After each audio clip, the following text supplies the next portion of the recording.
The following is all notes on federalism. Federalism is this idea that the Constitution divides powers between the national government and the state governments. So each has its own unique set of powers and rights. Some of them are shared, and some of them are actually denied to one or the other or both. But basically, it's just the division of powers between the national/central federal government and the state and regional and local governments. The 10th Amendment basically states that, and we bring this in because it is highly related, that the powers that are not delegated or given to the United States and not also prohibited by the Constitution to the states are reserved specifically for the states and the people. And this is put into the Constitution for unforeseen circumstances and things that may come up in the future that were unpredictable. So we'll talk about a few of those things in class, but it's basically there as a catch-all for certain things that come up. One specific example would be things like same-sex marriage.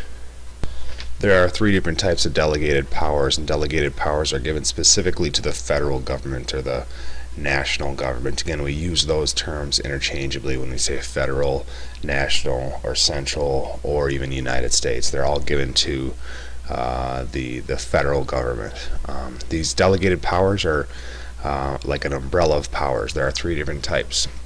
There are express powers, which are expressly written in our Constitution and given directly to our federal government. There are implied powers that are not written there, but they are assumed to be the powers of the federal government. And then there are also inherent powers, which are types of powers that some of which are expressed but are traditionally given to federal governments throughout history.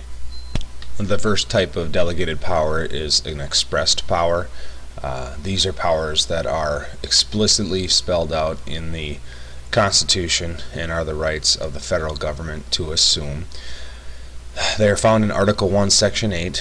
There are 18 different clauses that provide these powers. There are 27 direct powers given to Congress, and they include a number of different things such as taxing and spending, borrowing money, regulating commerce and interstate trade, defining how aliens can become United States citizens, defining bankruptcy laws, using uniform gauges of time, protecting against counterfeit money, establishing and maintaining post offices, armies, navies, providing copyrights and patents. Declaring war is also one of these things that is given directly to the United States Constitution. And there are a few others which we'll be going through in class, but those are just a few to name. Implied powers are not written in the Constitution directly, but they are reasonably implied to be the powers of the federal government. You'll find this is actually known as the necessary and proper clause, or also known as the elastic clause. It is the 18th clause of Section 8 in Article 1, which is powers of Congress.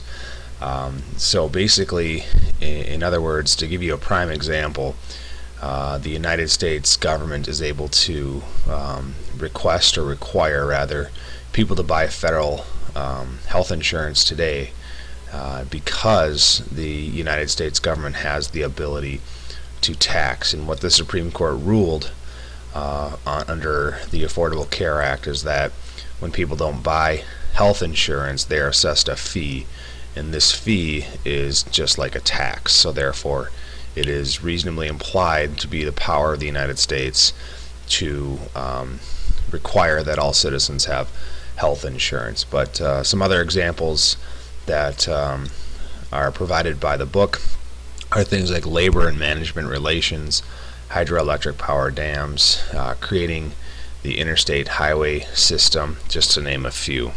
We'll go through a few more in class, but we're going to, in the future, have to determine whether something is an express power or an implied power.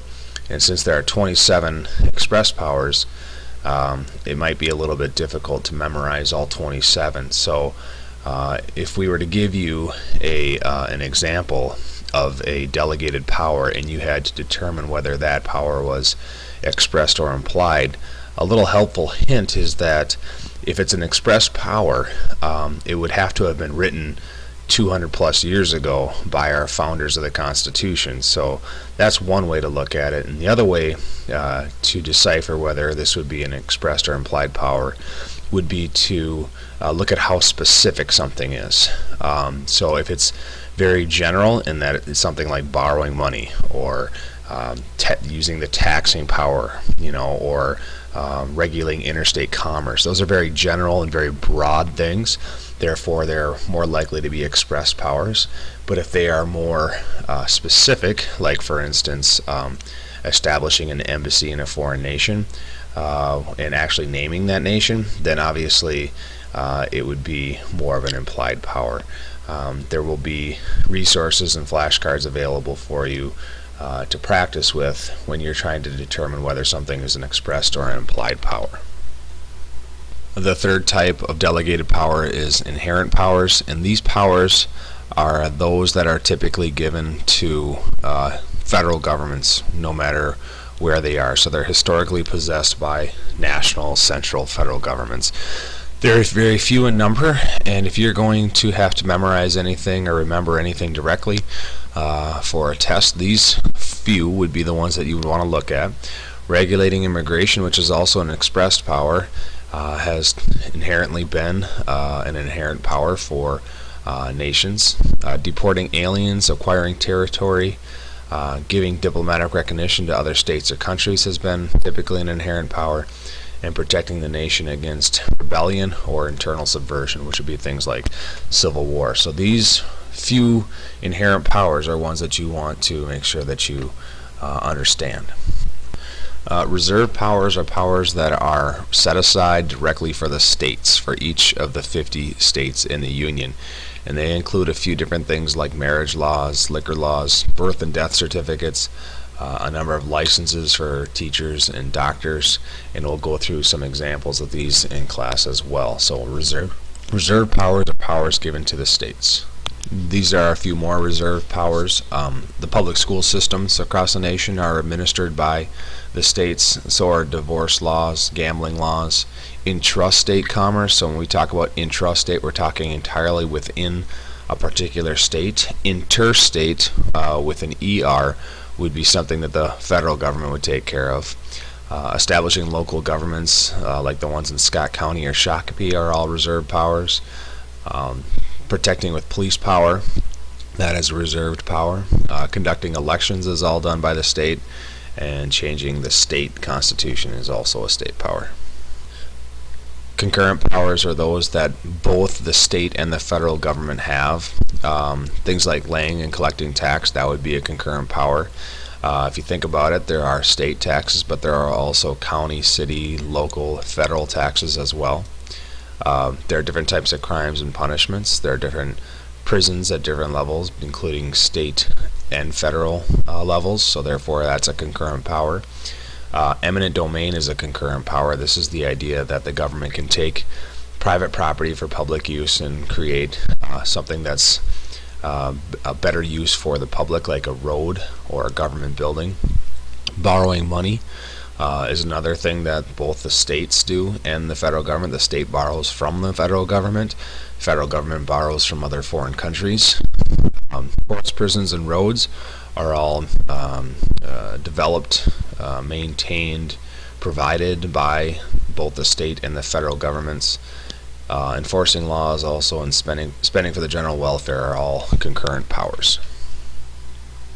There are also specific powers that are denied to both the national and state governments.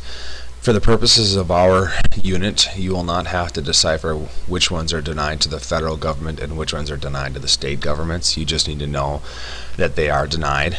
These are sometimes the easiest ones to know. There are a couple in here, however, that might be a little bit more tricky. For instance, this first one, to levy duties, or rather taxes on exports, is something that the federal government cannot do. They cannot deny any of your Bill of Rights or your amendments, which makes a whole lot of sense. That should be a dead giveaway if you were to see that. Subjecting office holders to religious tests is something that's denied by the federal government. You can't prefer one state over another in trade. You can't change state boundaries without the consent of that state. You can't suspend rights of habeas corpus, which are rights of the criminals, except during war, and we'll talk about why this is important. You can't grant titles of nobility, which means that we don't have kings and queens, obviously. And you can't make ex post facto laws, which is to change the rules of punishment after the action's been committed. So if you're in jail for 2 years for something that you did, and that same offense while you're in jail is turned into a 1-year offense or a one-year jail sentence, you still have to remain in jail for 2 years, because when you committed the law, or the crime rather, it was 2 years at that time. And the powers that are denied to the states are some of the same that are denied to the federal government, but again, you do not need to decipher between the two. States can't enter into treaties or alliances with other foreign countries or states. They can't print money. This is important so that we have a uniform gauge of money for the entire nation. You can't deprive people of life, liberty, and property, which is some of our basic fundamental rights set forth by John Locke and Thomas Jefferson. We can't tax imports or exports as states. You can't violate the federal constitution or obstruct federal laws as a state. Same thing here, you can't grant titles of nobility. There are no kings or queens. When Mark Dayton is finished being our governor, we know that none of his relatives will be grandfathered in to the governor of the state of Minnesota. And you can't deny the right to vote because of any race or gender. So pretty straightforward stuff here.